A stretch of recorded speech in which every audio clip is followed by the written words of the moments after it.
और शुरुआत अहम खबर के साथ। जम्मू कश्मीर नेताओं की मुख्य चुनाव आयुक्त से मीटिंग हुई है। मीटिंग के बाद फारूक अब्दुल्ला ने क्या कुछ कहा है, आपको सुनवाते हैं। कह रहा हूं ना, आपको कहने की जरूरत नहीं है। ये खुद मैंने इनसे भी कहा कि जब सरकार भी कह रही है, सब मेंबर्स ने कहा जब सरकार ये कह रही है कि सब वहां ठीक है और G20 की मीटिंग भी हो रही है, तो इलेक्शन क्यों नहीं हो रहा है। इनने कहा साहब हम बहुत जल्दी इसकी तरफ तवज्जो देंगे और वहां इलेक्शन करने की जरूर करें। देखिए, सबसे बड़ी चीज है इलेक्शन कमीशन से मिलना। इसके मालिक प्राइम मिनिस्टर नहीं है, होम मिनिस्टर नहीं है, इसके मालिक इलेक्शन कमीशन है। Under the constitution election commission decides election कब होना चाहिए। हमने उनसे गुजारिश की है कि चुनाव कराए जाए, बस हमें ऐसे कोई हमने नहीं कहा। हमने कहा जितनी जल्दी हो सके वो करिए कि डेमोक्रेटिक प्रोसेस वहां शुरू हो सके और लोगों की मुश्किलें दूर हो सके। कुछ चीज अलग नहीं है। कभी आपने सुना है किसी स्टेट को ड्यूटी बनाना? हमारी बदनसीबी है, बदकिस्मती है कि कॉन्स्टिट्यूशन होने के बावजूद भी एक रियासत को आप यूटी बना रहे हैं। हमने तो सुना था कि यूटी को स्टेट बनाया जाता है। ये पहली दफा हिस्ट्री में है कि एक स्टेट को जो क्राउन ऑफ इंडिया है उसको आप यूटी बनाए। अगर चुनाव सर यूटी रहते ही होता है तो क्या आप लोग सब तैयार हैं यूटी होते चुनाव हो? भैया हम लोग तैयार हैं, इलेक्शन होना चाहिए सर। यूटी रहते मैं कहता हूं इलेक्शन होना चाहिए बस। जम्मू कश्मीर नेताओं की राष्ट्रीय पार्टियों के साथ मीटिंग हुई। विपक्ष के नेता जम्मू कश्मीर का मई के महीने में दौरा करेंगे। इस मौके पर फारूक अब्दुल्ला ने सवाल उठाते हुए कहा कि जब जम्मू कश्मीर में हालात सही हैं और सब कुछ ठीक है तो चुनाव क्यों नहीं कराए जा रहे हैं। हमारे साथ हैं मुजफ्फर शाह साहब। सर, आज मीटिंग है, जिस तरीके से क्या तवक्को कर रहे हैं, क्या उम्मीदें हैं? ये फॉलो अप है जो जम्मू में ऑल पार्टी मीटिंग हुई थी और वहां पे फैसला लिया गया था कि दिल्ली आके यहाँ से बात करेंगे, लीडर से बात करेंगे और वहाँ के जो ग्राउंड रियलिटीज हैं वो यहाँ बताए जाए। ग्राउंड रियलिटीज ज्यादा लोगों को मालूम है नहीं यहाँ। और साथ ही साथ सबसे इम्पोर्टेंट कि एक डेलीगेशन जाएगी इलेक्शन कमीशन ऑफ इंडिया में डॉक्टर फारूक साहब की सदारत में, पूरे जो जम्मू कश्मीर की लीडरशिप है उनके साथ लेकर to ask for early election. देखिए, आज हमें बहुत खुशी है कि हम लोग इन नेताओं को बुला सके और जम्मू कश्मीर की पार्टीज के लोग आए थे, 13 पार्टीज के। उन्होंने ये इनके सामने रखा कि साहब जम्मू कश्मीर में स्टेटहुड बहाल किया जाए और जबकि सिचुएशन नॉर्मल है तो इलेक्शन क्यों नहीं किया जा रहा है। यही हमने इनके सामने रखा है और इनने हमें आश्वासन दिया है, जैसे ये बोलेंगे शरद पवार जी आपके सामने, कि हम आपके साथ हैं इस मामले में और हम ये पार्लियामेंट में भी हर जगह उठाएंगे कि ये मुद्दे पूरे होने चाहिए। सर, जो स्टेक होल्डर है मेन सरकार, क्या अमित शाह और पीएम से आप मिलेंगे? क्या सरकार? देखिए, पहले हम लोगों ने अपने लीडरों से बात की है, अगर जरूरत पड़ी तो उनसे भी मिलेंगे, कोई ऐसी बात नहीं मिलेगी। एक कलेक्टिव स्टेटमेंट तैयार किया है कि जो डॉक्टर साहब ने अभी 2 इश्यूज बताए, इसमें हम सब लोग शामिल है, सहमति है हमारी। और यहाँ तक नहीं, मगर हमने उनको सुझाव दे दिया कि हम सब लोग श्रीनगर आने के लिए तैयार है। वहाँ आकर ये जो वहाँ के लोगों की दर्द है वो सुनकर उनको एक भरोसा देने के लिए हमारी तैयारी है। All the leaders here, honorable leaders, have agreed that we will go after the Ramzan in May to visit Jammu and Kashmir. All party delegation. All party delegation will go at the invitation of Farooq Sahab. Have the leaders agreed that they will wait for election if the statehood, if the government starts the process for granting statehood to Jammu and Kashmir? So would they wait for elections or do they want elections? There is no big process to grant statehood. Don't make that a big issue. I mean, like there was no big process in dissolving that state, which they did overnight, suddenly. Statehood restoration is not a big issue. It is a political decision the government must take, and that is what. And they have been announcing that they want to restore it at the appropriate time. This is the appropriate time. In fact, it's getting delayed. आगे बढ़ेंगे। PDP अध्यक्ष महबूबा मुफ्ती ने एक और विवादास्पद बयान दिया है। इमरान खान की गिरफ्तारी के हवाले से एक सवाल के जवाब में महबूबा मुफ्ती ने कहा कि हमारे देश में भी हालत वैसी ही है। यहाँ ऑपोजिशन लीडर्स के ईडी और सीबीआई उन्हें गिरफ्तार कर रही है।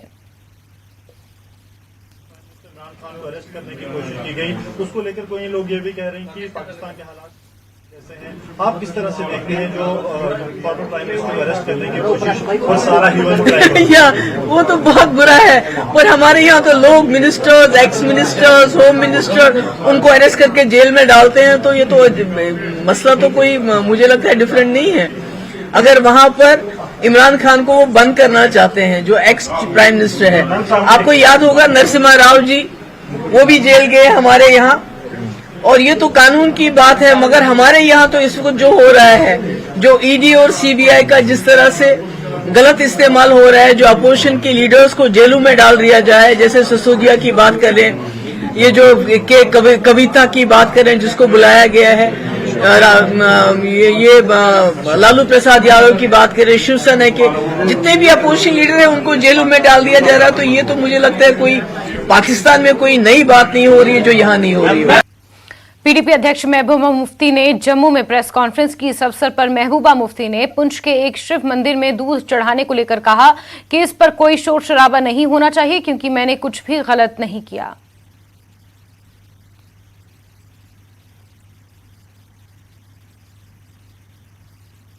की क्या बात है इसमें? हम एक सेक्युलर मुल्क में रहते हैं जहां गंगा जमुना तहजीब है।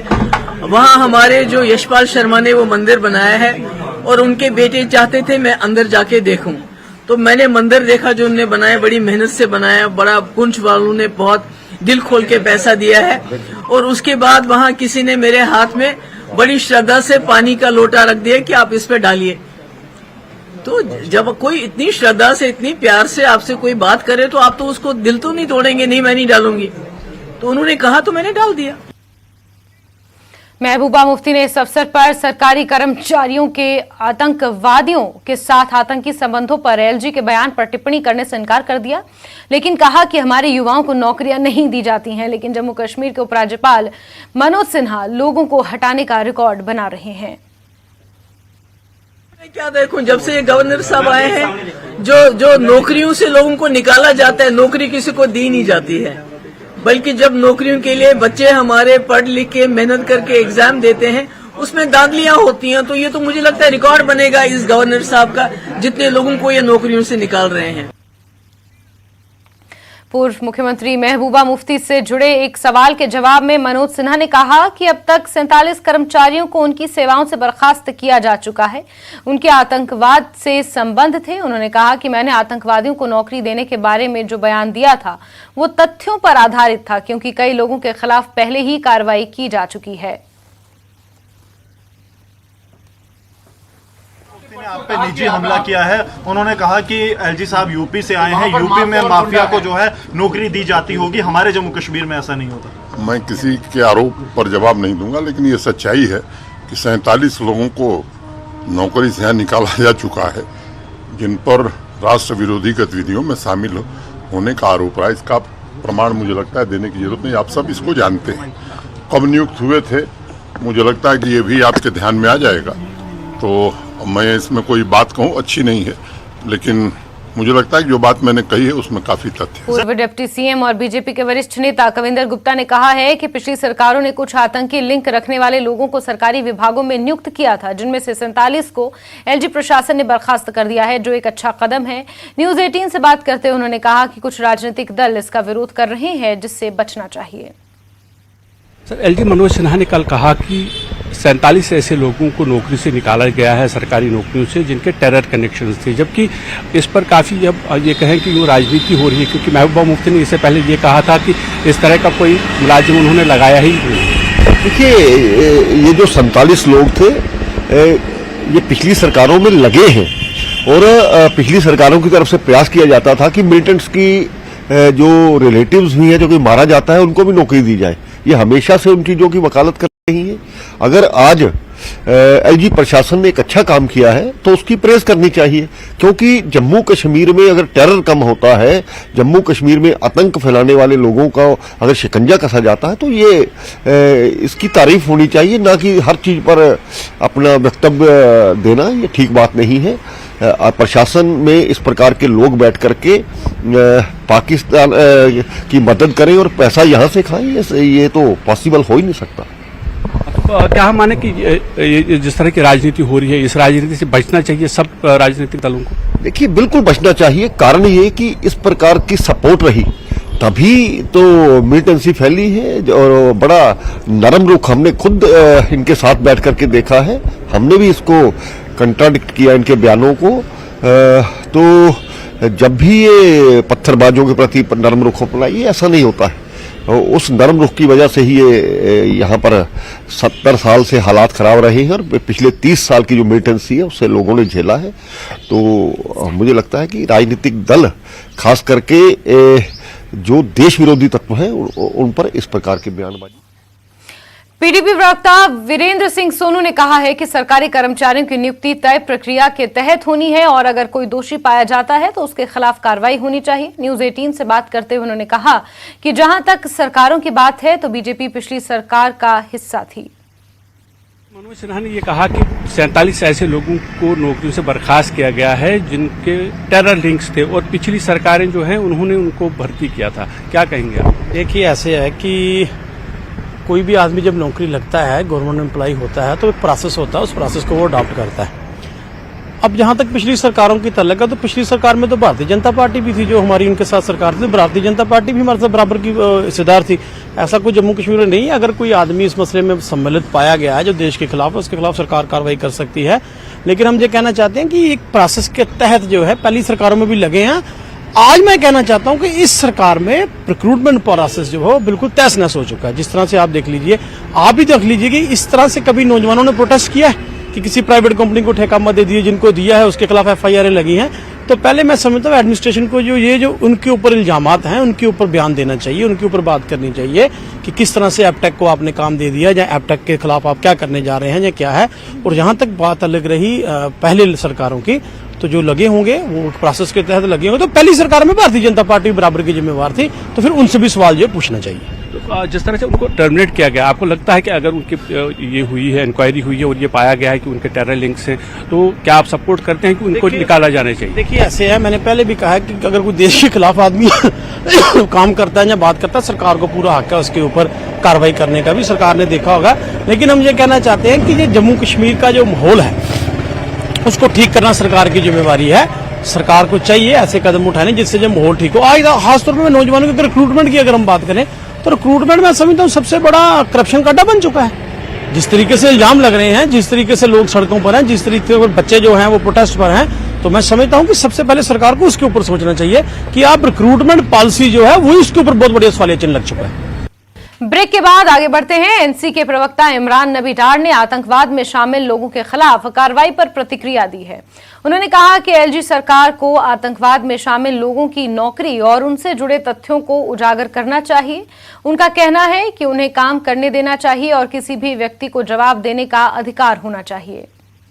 नेशनल कॉन्फ्रेंस के तर्जुमान इमरान नबी डार हमारे साथ मौजूद हैं। इमरान साहब, लेफ्टिनेंट गवर्नर ने कर सीधा एक इल्जाम लगाया कि पिछले दौर हुकूमतों में मिलिटेंटों को नौकरियां दी गई जिनको 47 को अब निकाला गया। क्या कहेंगे? देखिए, अगर उनके पास कोई ऐसा सबूत है तो वो सामने लाए। बाकी बात करना, स्टेटमेंट देना, ये तो पॉलिटिक्स कर रहे हैं। और अगर कहीं पर आपको लगता है कि जो है आपके सियासी हरीफ उसमें इन्वॉल्व है, तो व्हाइट पेपर जारी करिए ना। ये आप किन लोगों को खुश करना चाहते हैं इन स्टेटमेंट से? अभी 4 साल हो गए। 4 साल में आपने इतना सारा ऑर्डर निकाले, इतने सारे स्क्रूटनाइज किया, अभी तक कुछ मिला इनको? 47 को बर्खास्त किया गया मुलाजिम। तो ठीक है, वो अगर किया है तो वो नॉर्मल प्रोसेस अगर हुआ होगा, उसमें क्या बोल सकता हूँ? उसमें नेशनल कॉन्फ्रेंस क्या बोल सकती है? अगर उनको लगा होगा, उनके पास सिक्योरिटी से रिपोर्ट आएगी, पुलिस से रिपोर्ट आई होगी। बट हमारा यही था कि हमने इस पे बार बार कहा था कि आपको जो उनको बंद किया गया है, उनको जुडिशियल सिस्टम से, मुझे लगता है कि वो ज्यादती है। पूरी कंट्री में अगर आप जो रिक्रूटमेंट रूल्स देखते हैं, उसमें बाज़ाब्ता तरीके में एक जिसके खिलाफ कार्रवाई होती है उसको भी एक मौका मिलता है, उसको भी मौका मिलना चाहिए अपना जो है, अगर उसके खिलाफ जो भी केसेस हैं, अगर वो सच है तो ठीक है, अगर वो गलत है तो फिर उनके साथ तो जुल्म हो रहा है, उनको मौका नहीं दिया जा रहा है कोर्ट ऑफ लॉ जाने में। जम्मू कश्मीर कांग्रेस अध्यक्ष वकार रसूल वानी ने 47 टेरर लिंक वाले सरकारी कर्मचारियों को सस्पेंड करने के मामले में कहा कि अगर किसी के खिलाफ मामला है तो कार्रवाई करें, लेकिन एलजी प्रशासन के आदेश में प्लानिंग सरकार की है कि लोगों को हिरास किया जाए। अगर किसी के ऊपर एलिगेशन है तो आप उसके ऊपर एक्शन करो, हमें कोई एतराज नहीं है, मगर आप अनड्यू लोगों को तंग कर रहे हो, किसी की दुकान सीज कर रहे हो, किसी को डोजर लगा रहे हो, किसी को नौकरी से निकाल रहे हो, तो ये सारा सिस्टम तो चल ही रहा है। तो तभी हम कह रहे हैं कि यहाँ की सरकार हो, यहाँ का वजीर आला हो, यहाँ अपनी स्टेट वापस मिले, जो ज्यादतियाँ बीजेपी ने की हैं वो खत्म हो जाए, यही हम चाहते हैं। और इसी बीच बात एक बड़ी खबर की हिमाचल प्रदेश से, जहां सदन में जल उपकर विधेयक पास हो गया है। डिप्टी सीएम ने वाटर सेस लागू करने को लेकर कानून को पास करवा लिया है। हिमाचल को 4000 करोड़ की इससे आय होगी। वाटर सेस से हिमाचल की जनता पर कोई बोझ नहीं पड़ेगा, ऐसा सीएम सुक्खू का भी बयान आया है। वहीं नेता प्रतिपक्ष जयराम ठाकुर ने कहा है कि अध्यादेश लाने के लिए सत्र को लेट बुलाया गया। और इस बीच बड़ी खबर, जहां वाटर सेस कानून लागू हो गया है हिमाचल प्रदेश में, और उप मुख्यमंत्री मुकेश अग्निहोत्री ने पटल पर इसे रखा था। साथ ही सीएम का इसको लेकर बयान भी सामने आया है। हिमाचल प्रदेश को सालाना 4000 करोड़ की इससे आय होगी, जो प्रदेश के विकास में बहुत बड़ा योगदान अपने आप में माना जाएगा। और इसी बीच अहम खबर आपको बता रहे हैं, जहां सदन में जल उपकर विधेयक पास हो गया है। डिप्टी सीएम ने वाटर सेस कानून हिमाचल में बनने को लेकर बयान दिया है। हिमाचल को 4000 करोड़ की इससे आय होगी, और इसी को लेकर सीएम सुक्खू ने बयान दिया है। वहीं नेता प्रतिपक्ष की प्रतिक्रिया भी सामने आई है। उन्होंने साफ शब्दों में कहा है कि इस अध्यादेश को लाने के लिए लेट सत्र बुलाया गया है, लेकिन इस बीच उप मुख्यमंत्री मुकेश अग्निहोत्री का बयान भी सामने आया है, जिसमें उन्होंने कहा है कि वाटर सेस को लेकर कानून बनाया जाएगा और वाटर सेस जो ये अध्यादेश है इसे पास सदन में करवा दिया गया है। सीएम सुक्खू का भी इसको लेकर बड़ा बयान सामने आया है और सर्वसम्मति के साथ इसे सदन में पास करवा दिया गया है। सालाना 4000 करोड़ की हिमाचल प्रदेश को इससे आय होगी।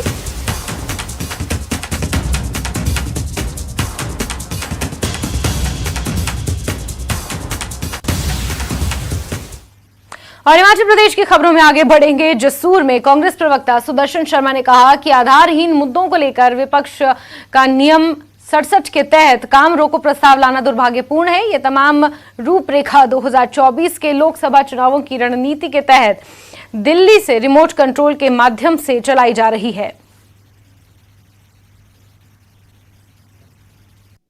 विधानसभा में विपक्ष द्वारा जो मुद्दा विहीन बातें करके काम रोको प्रस्ताव जो लेके आए हैं नियम 67 के अंतर्गत, मैं ये पूछना चाहता हूं कि आप जब आपने सत्ता सुख भोगा था तो उसमें आपके जितने भी सहयोगी थे वो भी कांग्रेस पार्टी के प्रति काफी ऐसे नाराजगी जाहिर करते थे, लेकिन उसमें कांग्रेस पार्टी का जो भी लोग थे या जो भी विधायक थे वो शिष्टाचार के दायरे में रहकर विरोध करते थे।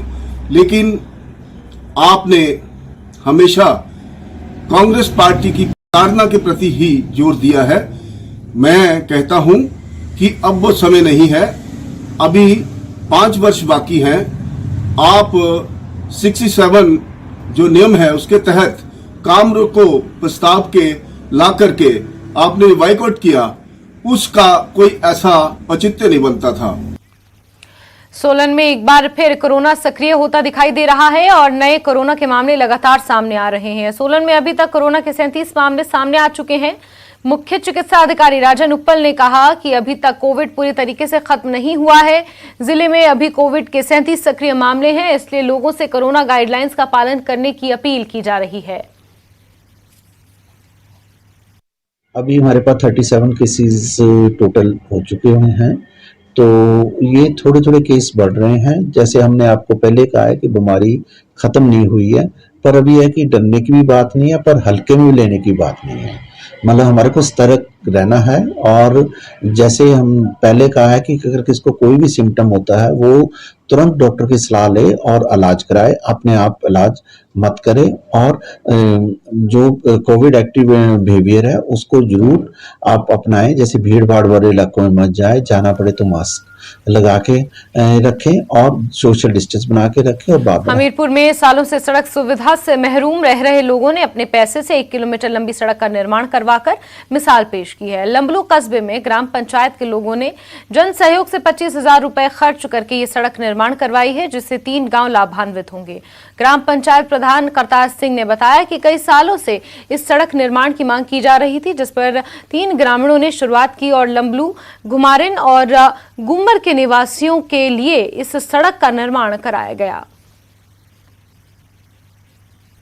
कोई नहीं आई, लेकर थोड़ी थोड़ी आ जाती है, कई बीच में आ जाती है कि बड़े अच्छा हुआ, कई बोल रहे हैं नहीं हमारी जमीन फलाना ढिमका, लेकिन नहीं गवर्नमेंट लैंड ही है सारी लगभग। और हम इसका जो अक्स है उसको देखा तभी निकाला, वैसे तो कुछ नहीं हुआ। और खर्चा लगभग इसके ऊपर 25-26 हज़ार खर्चा जो है मशीन का वो हमने। सब गाँव 5-4 गाँव को बहुत फायदा होगा, और इस सड़क के बनने ब्लॉक जो है टाउनी देवी इसको सीधा लिंक बन जाएगा इससे, और इस 3-4 गांवों को इसका काफ़ी फ़ायदा होगा इस सड़क के बनने से। सड़क एक ऐसी चीज़ होती है, इसका फ़ायदा बहुत ज़्यादा सबको होता है, यार हर किसी को होता है। खास लंबलू एक बहुत बड़ा शहर है, बाज़ार है, इतने 2-3 सब डिवीज़न है, बैंक्स हैं, 3-4 एजुकेशन इंस्टीट्यूशन, इतना बड़ी चीज़ है। फिर सब तहसील है, ब्लॉक के साथ जुड़ना ज़रूरी था, इसलिए बहुत महत्वपूर्ण है। तो ये इस सड़क को बनाने में बहुत सहयोग मिला है मुझे, इन खास करके इन 3 बेटों का। और इसी के साथ प्राइम नून एट 3 में अभी के लिए बस इतना ही, लेकिन जम्मू कश्मीर, लद्दाख और हिमाचल प्रदेश की तमाम खबरों को जानने के लिए आप जुड़े रहिए न्यूज़ 18 JKLH के साथ। नमस्कार।